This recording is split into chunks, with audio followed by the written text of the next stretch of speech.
Fala galera, meu nome é Diego Campos e hoje a gente vai trabalhar um pouquinho sobre a civilização e o Império Árabe, tá? Alguns preceitos básicos sobre o islamismo. Fechou? Bora lá então. Bom, para a gente poder lembrar, a gente trabalhou com vocês feudalismo, Império Bizantino e a gente está trabalhando um pouquinho sobre o Império Árabe. Por quê? Porque são civilizações que elas coexistem mais ou menos no mesmo tempo, na mesma época. Obviamente em regiões diferentes, distintas. E daqui a pouquinho elas vão se encontrar, que vai ser a nossa próxima aula. Então o feudalismo ele tem como base, né, dos seus acontecimentos, a Europa Ocidental. A gente tem o Império Bizantino na Europa Oriental, tá? E a gente tem, pessoal, é, o Império Árabe, que está começando a nascer no Oriente Médio, tá? E a gente vai ver que essas três grandes civilizações, elas vão se encontrar, né? Elas vão se encontrar num fato, num evento histórico que a gente vai dar o nome de Cruzadas, que vai ser tema das nossas próximas aulas. Mas eu tô chamando a atenção de vocês para que a gente entenda um pouquinho mais sobre o Império Árabe, né? Que tem seu início mais ou menos lá no ano 700. Vamos tentar entender um pouquinho isso aí? Bom, para a gente poder começar, a gente precisa entender o local onde acontece, tá? Eu estou falando da Península Arábica, e a Península Arábica, pessoal, é esse pedacinho de terra aí, é, verde, né? E ela é considerada por muitos uma fortaleza natural. Se a gente parar para pensar, né? A Arábia é uma península entre o Nordeste da África e a Ásia, né? Ela faz uma fronteira ao sul com o mar. Então ela tem aqui o mar ao sul, o mar Arábico, né? Ela ao leste existem algumas cadeias montanhosas que dificultam a invasão, né, de outros povos, e ao norte tem um deserto. Então, se a gente parar para pensar, ela é cercada d'água, né? E ela tem cadeias montanhosas e o deserto que dificulta bastante com que outro povo invada é, essa região. E quando a gente vai falar de Península Arábica, quase sempre vocês vão ver, né, um conceito básico. A gente divide, né, a Arábia em pré e pós-islâmica, né? Porque, de fato, né, não tem como você entender a Península Arábica, né, sem a presença de Maomé e dos islâmicos nessa região. Então, a gente vai tentar conceitualmente dividir da seguinte forma, né? A Arábia pré-islâmica, antes do islamismo, né? E a pós-islâmica, que a gente vai trabalhar um pouquinho após a presença de Maomé na região. Bora lá então? Bom, nessa época, na pré-islâmica, os povos dessa região eles têm características mais ou menos iguais às de outras regiões. Eles são politeístas, eles acreditam em vários deuses. Isso é comum na antiguidade, né? Então não é algo nada atípico, tá bom? Ah, são povos ali daquela região e é uma região, galera, de clima muito seco, de clima quente, desértico até, né? E os árabes que moravam no deserto, eles eram chamados de beduínos. Eles eram quase seminômades. Eles tinham algumas, eles se fixavam em alguns oásis, mas eles praticamente viviam vendendo mercadorias e cometendo alguns crimes, alguns furtos, né? Eles viviam de saques, né? São as chamadas tribos beduínas, né? O pessoal que anda e vaga pelo deserto. São pessoas que conhecem o deserto da Arábia muito bem, né? Geralmente usam vários panos, né? Para se proteger do sol. Então a caracterização desses caras aí é muito comum nos filmes aí sobre o tema. E eles criavam animais resistentes ao deserto, principalmente os camelos e dromedários aí. Eles usavam bastante, porque são animais que se adaptam bem àquele tipo de clima, já que eles conservam, né? ah, já que eles conservam uma quantidade de água e de gordura, né? No seu próprio corpo, que pode durar dias, né? Bom, na região litorânea, próxima aos mares, a gente vai chamar de Arábia Feliz pelo desenvolvimento intenso do comércio de algumas cidades importantes aqui naquela época. Bom, A Península Arábica, para a gente poder entender como é que funciona, além do deserto predominante que a gente falou, até o século VI existia mais ou menos 300 tribos. É muita coisa, né? Então a gente vai ter os beduínos, os nômades dedicados a saques que habitavam o deserto. A gente vai ter tribos urbanas, habitantes das margens do Mar Vermelho ao sul da península, tá? Dedicavam-se à agricultura e também ao comércio. E a gente vai ter duas cidades importantes, Meca e Yatreb, ou Yatrib, que mais tarde a gente vai conhecer como Medina, tá bom? E quem comanda essas cidades são os chamados sheiks, ou sheiks, tá? E então você tem aí a figura de líderes aí tribais. Então você tem tribos que tomam conta basicamente da cidade, beleza? E você tem em especial, obviamente, a gente falou de Meca e Atreb, mas você tem Meca como o principal centro comercial e também religioso, né? Por quê? Em Meca existia um lugar chamado Caaba. O que é essa Caaba? É esse cubo preto aí que vocês estão vendo na foto. A Caaba ela é chamada, ou ela é conhecida como Casa de Deus, tá? Eles acreditavam que ela era um local onde ficava uma tal de pedra negra, né? E eles davam um poder divino a essa pedra, que ficava dentro dessa Caaba. E era um santuário, tá? Era um santuário que tinha, né, imagens de deuses politeístas de diferentes tribos, além dessa pedra. Então as pessoas eles iam visitar essa pedra, ou melhor, esse local chamado Caaba, e eles pagavam um valor para os coraixitas, que era o pessoal que administrava essa pedra, ou melhor dizendo, esse local chamado Caaba, e os coraixitas ganhavam uma grana muito grande com esse negócio, né? Então, como as pessoas elas vinham a Meca, pessoas de várias tribos, para poder visitar o local, obviamente eles ganhavam não só na cobrança da visita, mas também na hospedagem. O pessoal gastava uma grana no comércio. Então era um negócio extremamente interessante para a cidade de Meca. Isso fazia com que Meca se tornasse, obviamente, uma das cidades mais importantes, talvez se não a mais importante, né, daquela época na região. Legal? Então a gente tem várias cidades independentes e a tribo e Meca são as principais. No caso de Meca, a gente tem aí o controle dos corais chiitas. Beleza.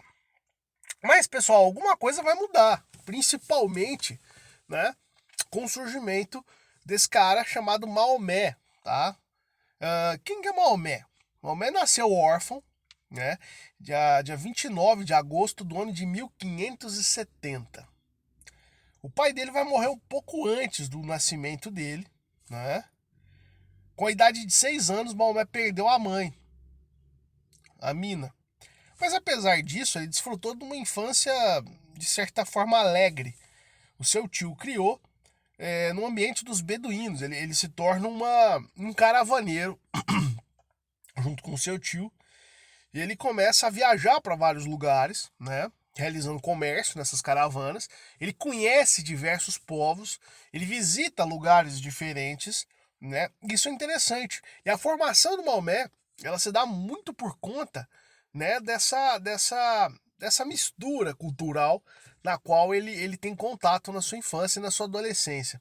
Isso forma bastante a sua personalidade. O Maomé vai ter contato com o islamismo, desculpa, com o budismo, com o judaísmo, com o cristianismo.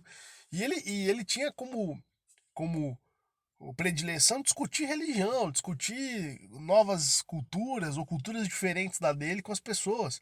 Isso era um marco importante aí da, da personalidade e de quem era, né, Maomé, que a tradução pro árabe a gente chama ele de Maomé, né, em português, mas os árabes conhecem como profeta Mohammed, tá bom?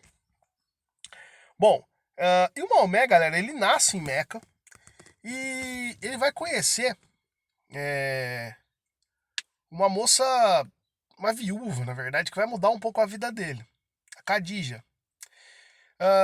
E quando ele conhece a Khadija se casa pela segunda vez com Maomé e ele vai herdar, inclusive, um comércio, né? Uma organização de uma caravana, que naquela época dava-se muito dinheiro para quem organizasse esse tipo de empreendimento, né? E ele vai gozar de um certo prestígio, inclusive ele vai deixar de viajar para esses vários lugares e ele vai concentrar, né, suas atividades principalmente em Meca, onde ele nasceu, onde ele morava, e principalmente após o casamento. E ele vai começar a ficar mais na cidade e viajar menos. E ele era um cara que ele gostava muito de meditação, então ele ia muito fazer caminhadas à tarde, ele visitava alguns montes, alguns locais para poder meditar, olhar a natureza. Segundo a tradição islâmica, numa dessas caminhadas do Maomé, ele vai receber revelações de um anjo, o anjo Gabriel. E é legal a gente notar que o anjo Gabriel ele está presente, né, nas 3 grandes religiões monoteístas do mundo. São religiões que acreditam em um único Deus. Se você notar no judaísmo, ele tem presença garantida. Vê lá o Antigo Testamento. Se você notar no Novo Testamento, ele tem presença garantida, né? Ele é o anjo que guia Maria lá para fugir, né, da condenação de Herodes, né? Ele aparece também agora no islamismo. Então é bem interessante, né? E ele vai passar uma mensagem para Maomé de que só existia um Deus e que seu nome era Alá, né? E as revelações e profecias feitas a Maomé pelo anjo são base do livro que a gente vai conhecer como Alcorão, né? Que é o livro base aí dos preceitos islâmicos. Bom, pessoal, então o islamismo ele foi fundado por Maomé, segundo a tradição muçulmana, mais ou menos quando ele tinha 40 anos, né? Então o anjo Gabriel que passou esses preceitos para ele. Essas revelações, elas se acham reunidas no livro que a gente vai chamar de Alcorão, né? E a reza islâmica, ela coloca aí um preceito básico, né? Que Alá é o único Deus e Maomé é seu profeta. E o que acontece, pessoal? Então, a vida de Maomé, olha que coisa interessante, a gente notar do ponto de vista de uma linha do tempo. Maomé nasce em 570, até mais ou menos 632, né? Ele era um membro também, só que um membro pobre da tribo dos Coraixitas, né? Ele começa a seguir uma linhagem, né, de Noé, Abraão, Moisés e Jesus, porque ele inclusive considera tanto Noé, quanto Abraão, quanto Moisés e quanto Jesus pessoas importantes. Ele em nenhum momento desconsidera, né? Principalmente ele aceita tudo que a Bíblia diz, mas ele entende que o islamismo é uma atualização daquilo tudo. Até porque ele nasce praticamente quase 600 anos depois de Cristo. Né? Então isso é o que ele acredita. Ele até respeita bastante esses personagens como profetas de Deus. Né? Em 610 acontece essa revelação. Tá? E aí começa a ter um problema grande. Por quê? Como ele começa a pregar para as pessoas em Meca sobre o islamismo, os Quraishitas, que administravam a cidade e a Kaaba, eles começam a não aceitar isso, cara. Por um motivo óbvio. Os Quraishitas começam a perder dinheiro. Porque as pessoas deixam de visitar a Kaaba e começam a aceitar as pregações de Maomé. Então é uma questão óbvia. Né? Os Quraishitas eles começam a se incomodar com as pregações de Maomé e começam a perseguir Maomé no primeiro momento, até expulsarem Maomé, tá? Num segundo momento, tá? A expulsão de Maomé e dos seus seguidores acontece no ano de 622 e esse, cara, é um marco dentro da história do islamismo, que a gente vai chamar essa expulsão de Maomé de Meca pelos Quraishitas, por esses motivos que a gente citou, de Hégira. Então é a fuga de Maomé para uma cidade chamada Yatreb, que mais tarde vai se chamar Medina, ou melhor, a partir desse momento, justamente porque ela aceita Maomé, né? Então vai ser conhecida como a cidade do profeta, que é o que significa Medina em árabe, tá? E a Hégira é conhecido como o início do calendário muçulmano. Então, o calendário muçulmano, ele conta o ano 1 no ano 622. O ano 2 é o ano 623. O ano 3 é o ano 624. E assim consequentemente, até os dias de hoje. Então é interessante notar que existe um descompasso entre o calendário cristão e entre o calendário muçulmano, né?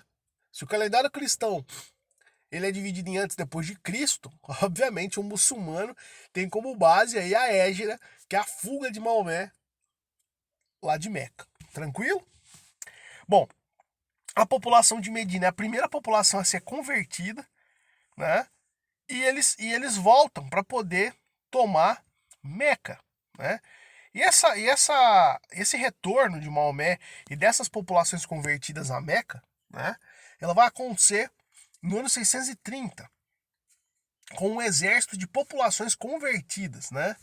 Eles vão destruir as divindades politeístas da Caaba, vai anistiar os antigos opositores, e a Península Arábica se torna, a partir desse momento, completamente convertida ao islamismo. Inclusive as tribos beduínas e todas as 300 tribos praticamente se tornam islâmicas a partir desse momento. O Maomé ele morre pouco tempo depois, praticamente 2 anos depois desse retorno à Meca, né? Os califas continuam a expansão, que são os líderes, né, islâmicos após a morte de Maomé. O primeiro califa é Abu Bakr, sogro de Maomé, tá? E qual vai ser as principais motivações aí? O crescimento populacional, a busca de terras, justamente porque você está falando de uma região desértica, então eles estão buscando terras férteis, como praticamente todos os povos dessa época, né, têm essa preocupação.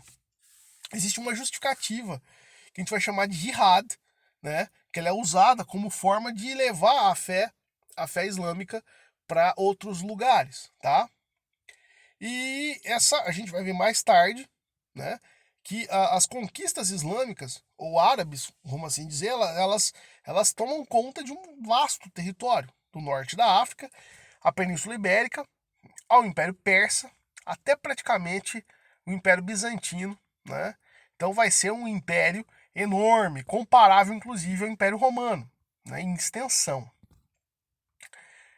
Então, a Arábia após Maomé, a gente pode falar que houve uma unificação do território, né, político, né, já que ele se torna um grande líder e seus descendentes os líderes desse grande império, né, apesar de divididos em várias tribos, e se tornam monoteístas. Então o islamismo se torna um cimento, uma argamassa que vai unir todo mundo em torno de uma mesma ideia, tá? Pra vocês terem uma noção, os árabes eles vão chegar até a Europa, né? A gente até falou sobre isso.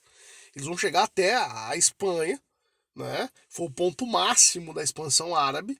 Eles vão tentar ocupar a França, mas foram derrotados numa batalha, a Batalha de Poitiers, ou de Poitiers, como a gente já falou em aulas anteriores, por um tal de Carlos Martel, lembra? Dos francos, beleza?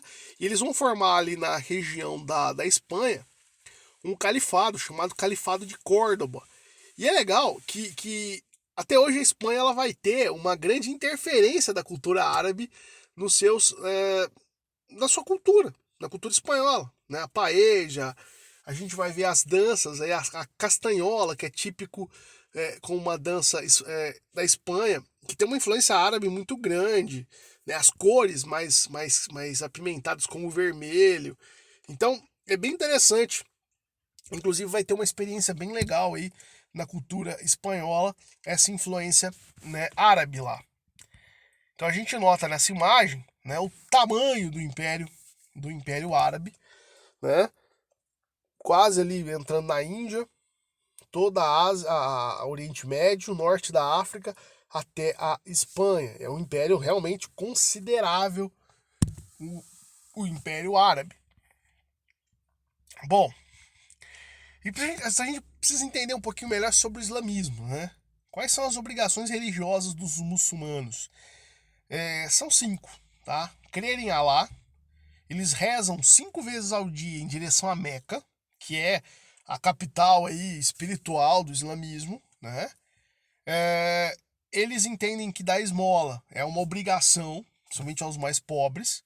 Eles jejuam no mês do Ramadã, então durante o dia eles não comem e fazem refeições, pão, água, algumas frutas à noite, tá? É uma forma, o Ramadã para eles é uma forma de expurgo, né, de coisas ruins do corpo. Inclusive eles utilizam até a questão da própria alimentação para expurgar as toxinas e enfim. E todo muçulmano precisa ir a Meca uma vez na vida. Ah, mas o cara é pobre, ele mora aqui no Brasil. É normal as mesquitas e a comunidade árabe fazer vaquinha para os caras poderem viajar. É bem legal isso daí. Isso acontece, tá? Bom, o Alcorão, como a gente já falou, é o livro sagrado do islamismo, né? Eles acreditam que o Alcorão contém a palavra de Alá revelada ao profeta Maomé pelo anjo Gabriel. Uma igreja islâmica, pessoal, se chama mesquita. Então, se você escutar a palavra mesquita, é o nome de uma igreja islâmica. E o símbolo do islamismo é a meia-lua e a estrela. Assim como a cruz é o símbolo do catolicismo ou do cristianismo, né, tem uma representatividade nesse sentido, você pode olhar a meia-lua e a estrela, assim como a imagem ao lado, e entender que isso é um símbolo islâmico. Beleza? Bom, e a cultura muçulmana, principalmente nessa época, ela foi muito rica, né? Porque ela assimilou valores de outros povos, dos hindus, dos persas, dos chineses, dos bizantinos. Então os caras eles incorporaram muito, né? Porque eles eram povos que conquistaram várias regiões, mas eram povos acima de tudo comerciantes. Então eles têm uma cultura muito rica. E sabe o que é o mais legal? A gente só sabe muito das obras clássicas, principalmente gregas, por conta deles. Eles mantiveram acesa a cultura grego-romana. Né? Pouca gente sabe disso. Porque na Europa, na época do feudalismo, praticamente todo mundo deixou de ler. Era uma cultura extremamente religiosa, que não dava muita atenção para a filosofia clássica, para a ciência. E quem deixou isso vivo, essa tradição, foram os árabes. Os árabes eram uma civilização extremamente, digamos assim, próspera e com um pensamento, uma liberdade de pensamento muito legal, tá? Ah, inclusive a medicina árabe ela é um marco, né, no mundo naquela época. É, inclusive a gente tem a figura de Avicena, que é uma referência mundial, né, da medicina, né? E ele faz um compêndio sobre o corpo humano que até hoje é estudado aí. E é uma. Tem até livros e filmes sobre esse personagem, né? Sobre os seus estudos. E ele traz assim, informações legais pra caramba. Isso eu tô falando de um cara no meio da Idade Média, né? A matemática foi uma grande influência, né? Os números arábicos, o zero, foram avanços, né, na trigonometria, na álgebra que os árabes eles introduziram e até hoje são contribuições importantes para o nosso mundo. A questão da física, né? O estudo da ótica, principalmente das questões das ilusões de ótica. Né? Isso foi uma contribuição legal. Na química também, processos de destilação, filtração, sublimação, o desenvolvimento do carbonato de sódio, nitrato de prata, de alguns ácidos como nítrico, sulfúrico e o próprio álcool. Todas essas descobertas, né, elas foram algo importante, né, de contribuição dos árabes para a nossa sociedade e para a arquitetura, principalmente a arquitetura também, uma arquitetura bem diferente, né, que brinca muito com o arredondado. Ela não é uma arquitetura quadrada. Isso trouxe, né, um arejamento aí em novas técnicas de arquitetura para a humanidade. E aqui a gente tem aqui para trabalhar com vocês a ideia de jihad, né? Muitos grupos terroristas usam essa palavra jihad para justificar, né, os seus ataques. Eles dizem que é uma guerra santa em nome de Deus. Mas para muitos islâmicos mais, digamos, de bom senso, eles entendem que é uma interpretação errada, tá? De acordo com o historiador Peter Demand, jihad é o esforço em favor de Deus. É um compromisso pessoal que orienta a vida do fiel muçulmano de acordo com as leis de Deus, tá? Então, é muito mais uma mudança, uma luta da pessoa contra a pessoa mesmo, né, em prol de uma melhoria pessoal, do que propriamente uma luta contra outras pessoas, né? E apesar de desenvolver uma noção de uma guerra de autodefesa para proteger os valores que considera nobre, não santifica a guerra, já que condena a agressão e o assassinato. É um preceito básico aqui de funcionamento do islamismo. Entretanto, esse termo ele foi usado inúmeras vezes e apropriado no sentido de guerra santa, para justificar as batalhas travadas dos muçulmanos para com outros povos, né? E a gente vai ter até um ponto importante, né? A gente tem alguns grupos islâmicos radicais, mas é interessante notar que a gente tem radicalismos praticamente em todas as religiões, né? Ao longo da história, mesmo o cristianismo, ele, obviamente, todo mundo sabe que ele não se utiliza de preceitos violentos, mas a gente teve grupos cristãos violentos. Então, as próprias cruzadas, a gente viu aí a questão da Inquisição, né, católica na Idade Média. Então a gente para e raciocina em qual sentido? De que a religião, muitas das vezes, ela não prega a violência. Ela não tem como conceito básico norteador a violência.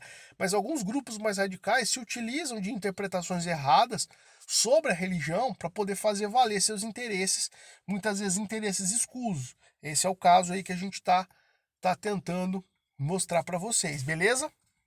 Bom, e tem uma divisão muito interessante aí dentro dos árabes. Se no mundo cristão a gente tem uma divisão grande, por exemplo, entre cristãos, né, católicos, evangélicos, espíritas, a gente tem também entre os árabes uma grande divisão, os xiitas e os sunitas, né? Qual a diferença? Os xiitas, eles são seguidores de Ali, primo e genro de Maomé. Então eles acreditam que os xiitas só pode suceder Maomé, né, da liderança dos islâmicos, alguém que seja da família de Maomé, descendente da família, né? Então a autoridade passada a Ali, são fiéis, são independentes e hoje são considerados mais radicais, tá bom? Dentro da estrutura religiosa. A gente tem os sunitas, que seguem os califas. Hoje são considerados um pouco menos radicais, mas a gente não pode levar isso muito ao pé da letra, né? São dependentes dele para suas decisões. De quem? Do califa. Os califas são líderes escolhidos pelo povo. Não necessariamente os caras são descendentes de Maomé. São pessoas que têm uma autoridade sobre as outras pessoas e por isso são escolhidos como líderes, tá bom? A gente tem hoje 90% sunitas, que são liderados pelos califas, né? E os sunitas, eles usam, além do Corão, a Suna, que é um livro que é considerado sagrado também, e é como se fosse a Suna, a biografia de Maomé. Tá? Não foi escrito por Maomé, obviamente, né? Foram por pessoas que conviveram com ele, que escrevem, né? Que escreveram passagens da vida de Maomé, e os sunitas eles utilizam essas passagens como modelo, né, de vida, tá bom? A gente tem os xiitas, que são 10%, que seguem um líder religioso chamado de imã, e só utilizam o Corão, não a Suna, beleza? Aqui a gente vê aqui a distribuição dos xiitas e dos sunitas. Então os xiitas eles ficam praticamente só nessa região do Irã e uma região aqui ao sul da Arábia Saudita, né, próximo aqui ao Kuwait, tá bom? Ao Iêmen, na verdade. Então a gente nota que a grande maioria, de fato, tanto na África quanto no Oriente Médio, na Ásia e no Extremo Oriente aqui na Indonésia, são sunitas. Beleza, pessoal? Grande abraço. Fiquem com Deus. Qualquer dúvida, estou à disposição.